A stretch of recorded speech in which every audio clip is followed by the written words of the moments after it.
ಬಟಾಣಿ ಸೀಸನ್ನಲ್ಲಿ ಚಪಾತಿಗೆ, ರೊಟ್ಟಿಗೆ, ದೋಸೆಗೆ, ಪೂರಿಗೆ ಸೂಪರ್ ಕಾಂಬಿನೇಷನ್ ಆದ ಮಟರ್ ಮಸಾಲನ ಯಾವ ರೀತಿ ಮಾಡೋದು ಅಂತ ತೋರಿಸ್ತಾ ಇದ್ದೀನಿ.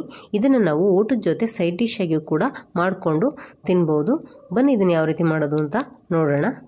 ಒಂದು ಮಿಕ್ಸಿ ಜಾರ್ಗೆ 2 ಟೊಮೆಟೊನ ಈ ರೀತಿ ಕಟ್ ಮಾಡಿಕೊಂಡು ಹಾಕ್ಕೊಳ್ತಾ ಇದ್ದೀನಿ. ನಂತರ ಅರ್ಧ ಇಂಚಷ್ಟು ಶುಂಠಿನ ಈ ರೀತಿ ಕ್ಲೀನ್ ಮಾಡಿಬಿಟ್ಟು ಕಟ್ ಮಾಡಿ ಹಾಕ್ಕೊಳ್ತಿದ್ದೀನಿ. ಹಾಗೆಯೇ ಒಂದು ಅರ್ಧ ಗಡ್ಡೆಯಷ್ಟು ಬೆಳ್ಳುಳ್ಳಿನ ಕೂಡ ಸಿಪ್ಪೆ ತೆಗೆದು ಹಾಕ್ಕೊಳ್ತಾ ಇದ್ದೀನಿ. ಇದಾದ ನಂತರ 6 ಗೋಡಂಬಿನ ಹಾಕ್ಕೊಳ್ತಿದ್ದೀನಿ. ಗೋಡಂಬಿನ ಹಾಕಿದ ನಂತರ ಇದನ್ನು ನಾನು ನೀರು ಹಾಕದೇ ಸ್ಮೂತಾಗಿ ಗ್ರೈಂಡ್ ಮಾಡಿಕೊಂಡು ತೊಗೊಂಡು ಬರ್ತೀನಿ. ಈ ರೀತಿ ನಾನು ಗ್ರೈಂಡ್ ಮಾಡಿಕೊಂಡು ಇದನ್ನು ಸೈಡಿಗೆ ಎತ್ತಿಟ್ಕೊಳ್ತಾ ಇದ್ದೀನಿ. ಈಗ ಇಲ್ಲಿ ಒಲೆ ಮೇಲೆ ಒಂದು ಪ್ಯಾನ್ ಇಟ್ಕೊಂಡು ಅದಕ್ಕೆ 2 ಟೇಬಲ್ ಸ್ಪೂನಷ್ಟು ಎಣ್ಣೆನ ಹಾಕ್ಕೊಳ್ತಾ ಇದ್ದೀನಿ. ಎಣ್ಣೆ ಸ್ವಲ್ಪ ಬಿಸಿ ಆಗ್ತಿದ್ದಾಗೆ ಅದಕ್ಕೆ ಮಸಾಲೆಗಳನ್ನ ಸೇರಿಸ್ಕೊಳ್ತಾ ಇದ್ದೀನಿ. ನಾನಿಲ್ಲಿ ಒಂದು ಅರ್ಧ ಇಂಚಷ್ಟು ಚಕ್ಕೆ, ಒಂದು 3 ಲವಂಗ, 2 ಏಲಕ್ಕಿ, ಒಂದು ಸ್ಟಾರ್ ಅನಿಸ್ನ ಸೇರಿಸ್ಕೊಂಡಿದ್ದೀನಿ. ಹಾಗೆ ಒಂದು ಪಲಾವ್ ಎಲೆನೂ ಕೂಡ ಸೇರಿಸಿದ್ದೀನಿ. ನಂತರ ಅರ್ಧ ಸ್ಪೂನಷ್ಟು ಜೀರಿಗೆನ ಕೂಡ ಹಾಕಿ ಇದನ್ನು ನಾನು ಫ್ರೈ ಆಗಲಿಕ್ಕೆ ಬಿಡ್ತಾ ಇದ್ದೀನಿ. ಇದು ಸ್ವಲ್ಪ ಫ್ರೈ ಆಗ್ತಿದ್ದಾಗೆ ಅದಕ್ಕೆ ಒಂದು ಈರುಳ್ಳಿನ ಈ ರೀತಿ ಚಿಕ್ಕದಾಗಿ ಕಟ್ ಮಾಡಿಕೊಂಡು ಹಾಕ್ಕೊಂಡು ಜಸ್ಟ್ ಹೀಗೆ ಒಂದು ಸತಿ ಮಿಕ್ಸ್ ಮಾಡ್ಕೊಳ್ತಾ ಇದ್ದೀನಿ.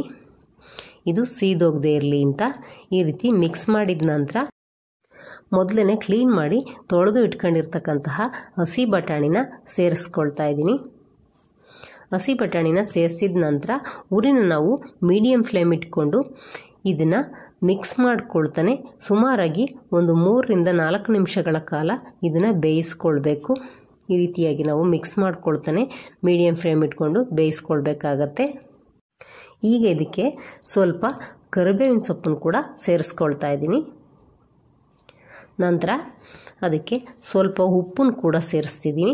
ನಾನಿಲ್ಲಿ ಬಟಾಣಿ ಬೇಯಲಿಕ್ಕೆ ಎಷ್ಟು ಬೇಕು ನೋಡಿ ಅಷ್ಟು ಉಪ್ಪನ್ನು ಮಾತ್ರ ಸೇರಿಸ್ಕೊಂಡು ನಾನು ಈ ರೀತಿ ಮಿಕ್ಸ್ ಮಾಡ್ಕೊಳ್ತಾ ಫ್ರೈ ಮಾಡ್ಕೊಳ್ತಾ ಇದ್ದೀನಿ. ಎಣ್ಣೆನಲ್ಲೇ ಇದು ಚೆನ್ನಾಗಿ ಬಟಾಣಿ ಎಲ್ಲ ಒಂದು 60% ಬೇಯಬೇಕು. ಈ ರೀತಿಯಾಗಿ ಅಷ್ಟರಲ್ಲಿ ನಾವು ಒಂದು ಮಸಾಲೆನ ಪ್ರಿಪೇರ್ ಮಾಡ್ಕೊಳ್ಳೋಣ. ಇಲ್ಲಿ ನಾನು ಒಂದು ಬೌಲ್ ಇಟ್ಕೊಂಡು ಅದಕ್ಕೆ 1 ಸ್ಪೂನಷ್ಟು ಧನಿಯಾ ಪುಡಿ, 3/4 ಸ್ಪೂನು ಖಾರದ ಪುಡಿ, 1/4 ಸ್ಪೂನು ಅರಿಶಿನ ಪುಡಿ, 1/4 ಸ್ಪೂನು ಕಾಳು ಮೆಣಸಿನ ಪುಡಿ, ಅರ್ಧ ಸ್ಪೂನಷ್ಟು ಜೀರಿಗೆ ಪುಡಿ, ನಂತರ ಇದಕ್ಕೆ ಕಲರ್ಗೋಸ್ಕರ ನಾನು ಕಾಶ್ಮೀರಿ ಚಿಲ್ಲಿ ಪೌಡರ್ನ ಹಾಕ್ಕೊಳ್ತಿದ್ದೀನಿ. ನಂತರ ಅದಕ್ಕೆ ಸ್ವಲ್ಪ ನೀರನ್ನ ಸೇರಿಸ್ಕೊಂಡು ಚೆನ್ನಾಗಿ ಇದನ್ನು ಮಿಕ್ಸ್ ಮಾಡಿಕೊಳ್ಬೇಕು. ನಾವು ಗಂಟಿಲ್ದೇ ಇರೋ ರೀತಿ ಇದನ್ನು ಮಿಕ್ಸ್ ಮಾಡಿಕೊಂಡು ಸೈಡಿಗೆ ಎತ್ತಿಟ್ಕೊಳ್ಬೇಕಾಗತ್ತೆ. ನೋಡಿ ಈ ರೀತಿ ಒಂದು ಸ್ಪೂನ್ ಸಹಾಯದಿಂದ ಮಿಕ್ಸ್ ಮಾಡಿಕೊಂಡ್ರೆ ಸಾಕಾಗತ್ತೆ. ಈಗ ಇಷ್ಟಾದ ನಂತರ ಇದನ್ನು ಸೈಡಿಗೆ ಎತ್ತಿಟ್ಕೊಂಡು ಈಗ ಇಲ್ಲಿ ಬಟಾಣಿ ಎಲ್ಲ ಬೆಂದಿದೆಯಾ ಅಂತ ಚೆಕ್ ಮಾಡ್ಕೊಳ್ತಾ ಇದ್ದೀನಿ. ಈಗ ನೋಡಿ ಬಟಾಣಿ ಎಲ್ಲ ಚೆನ್ನಾಗಿ ಬೆಂದು ಸ್ವಲ್ಪ ಉಬ್ಬಿ ಬಂದಿದೆ. ಬಟಾಣಿ ಎಲ್ಲ ವೈಟ್ ಥರ ಕಾಣಿಸ್ತಾ ಇದೆ ನೋಡಿ. ಈಗ ಇದು ಒಂದು 60% ಬೆಂದಿದೆ. ಇಷ್ಟಾದ ನಂತರ ನಾವು ಇದಕ್ಕೆ ಪ್ರಿಪೇರ್ ಮಾಡಿ ಇಟ್ಕೊಂಡಿದ್ವಿ ನೋಡಿ ಮಸಾಲೆ, ಅದನ್ನು ಸೇರಿಸ್ಕೊಳ್ಳೋಣ. ಈಗ ನಾನು ಮಸಾಲೆನ ಸೇರಿಸಿದ ನಂತರ ಉರಿನ ಲೋ ಫ್ಲೇಮಲ್ಲೇ ಇಟ್ಕೊಂಡು ನಿಧಾನಕ್ಕೆ ಇದನ್ನು ಮಿಕ್ಸ್ ಮಾಡ್ಕೊಳ್ತಾ ಬೇಯಿಸ್ಕೊಳ್ತೀನಿ. ಈ ಮಸಾಲಲ್ಲಿರ್ತಕ್ಕಂತಹ ಹಸಿ ಅಂಶ ಎಲ್ಲ ಹೋಗಿ ನೀರಂಶ ಎಲ್ಲ ಸೀದು ಹೋಗೋವರೆಗೂ ನಾವು ಇದನ್ನು ಬೇಯಿಸ್ಕೊಳ್ಬೇಕು. ಮತ್ತು ಇದು ಎಣ್ಣೆ ಬಿಡ್ತಾ ಬರಬೇಕು, ಅಲ್ಲಿವರೆಗೂ ಬೇಯಿಸ್ಕೊಳ್ಬೇಕಾಗತ್ತೆ. ಸುಮಾರಾಗಿ ಒಂದು 30 ಸೆಕೆಂಡಿಂದ 1 ನಿಮಿಷಗಳಲ್ಲಿ ಇದು ಚೆನ್ನಾಗಿ ಫ್ರೈ ಆಗುತ್ತೆ. ಈ ರೀತಿ ಎಣ್ಣೆ ಬಿಡ್ತಾ ಹೋಗುತ್ತೆ. ಈಗ ನೋಡಿ ಮಸಾಲೆ ಎಲ್ಲ ಚೆನ್ನಾಗಿ ಬೆಂದಿದೆ.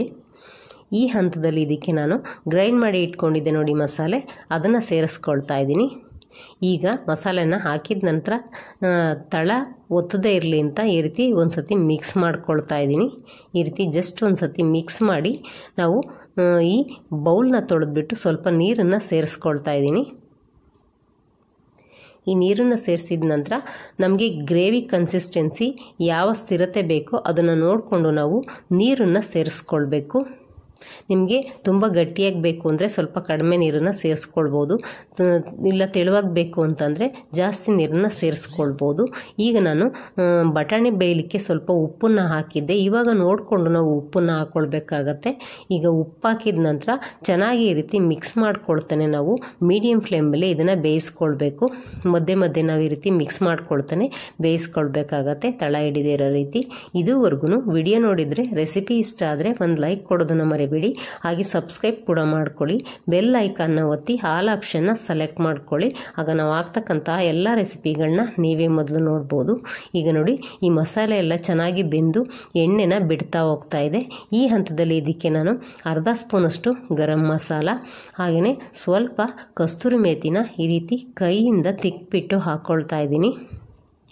ನಾವು ಈ ರೀತಿ ಕಸ್ತೂರಿ ಮೇಥಿನ ಕೈಯಿಂದ ತಿಕ್ಕಿ ಹಾಕೋದ್ರಿಂದ ಅದು ಫ್ಲೇವರು ಈ ಮಸಾಲೆ ಒಳಗಡೆ ಚೆನ್ನಾಗಿ ಬಿಟ್ಕೊಂಡು ಗ್ರೇವಿ ತುಂಬಾ ರುಚಿಯಾಗಿ ಬರುತ್ತೆ. ಹಾಗಾಗಿ ನಾನು ಈ ರೀತಿ ಕೈಯಿಂದ ತಿಕ್ಕಿ ಹಾಕ್ಕೊಂಡು ಮಿಕ್ಸ್ ಮಾಡಿಕೊಂಡು ಇದನ್ನು ಬೇಯಿಸ್ಕೊಳ್ತಿದ್ದೀನಿ. ನಂತರ ಅದಕ್ಕೆ ಈ ರೀತಿ ಚಿಕ್ಕದಾಗಿ ಕಟ್ ಮಾಡಿರ್ತಕ್ಕಂತಹ ಕೊತ್ತಂಬರಿ ಸೊಪ್ಪನ್ನು ಕೂಡ ಸೇರಿಸಿ ಜಸ್ಟ್ ಒಂದು ಸತಿ ಈ ರೀತಿ ಮಿಕ್ಸ್ ಮಾಡಿಕೊಂಡು ತಳ ಒತ್ತದೇ ಇರಲಿ ಅಂತ 1 ನಿಮಿಷ ಬೇಯಿಸ್ಕೊಂಡ್ರೆ ಸಖತ್ ಟೇಸ್ಟಿಯಾದ ಮಟರ್ ಮಸಾಲ ರೆಡಿಯಾಗುತ್ತೆ. ಇದನ್ನು ನಾವು ಬಟಾಣಿ ಗೊಜ್ಜು ಅಂತಲೂ ಕೂಡ ಹೇಳ್ಬೋದು. ಇದನ್ನು ಚಪಾತಿ, ರೊಟ್ಟಿ, ದೋಸೆ, ಪೂರಿ ಜೊತೆಗೂ ಕೂಡ ತಿನ್ಬೋದು. ಸೈಡ್ ಡಿಶ್ ಆಗಿ ಅನ್ನದ ಜೊತೆನೂ ಕೂಡ ಬಡಿಸ್ಕೊಳ್ಬೋದು. ಬಟಾಣಿ ಸೀಸನು ಮುಗಿಯೋದ್ರೊಳಗೆ ಈ ರೆಸಿಪಿನ ನೀವು ಒಂದ್ಸಲ ಟ್ರೈ ಮಾಡಲೇಬೇಕು. ಇದೇ ರೀತಿ ಇನ್ನೊಂದು ರುಚಿಕರವಾದ ರೆಸಿಪಿಯೊಂದಿಗೆ ನಾನು ನಿಮ್ಮನ್ನು ಮುಂದಿನ ವಿಡಿಯೋದಲ್ಲಿ ಭೇಟಿಯಾಗ್ತೀನಿ. ಅಲ್ಲಿವರೆಗೂ ಥ್ಯಾಂಕ್ ಯು ಫಾರ್ ವಾಚಿಂಗ್.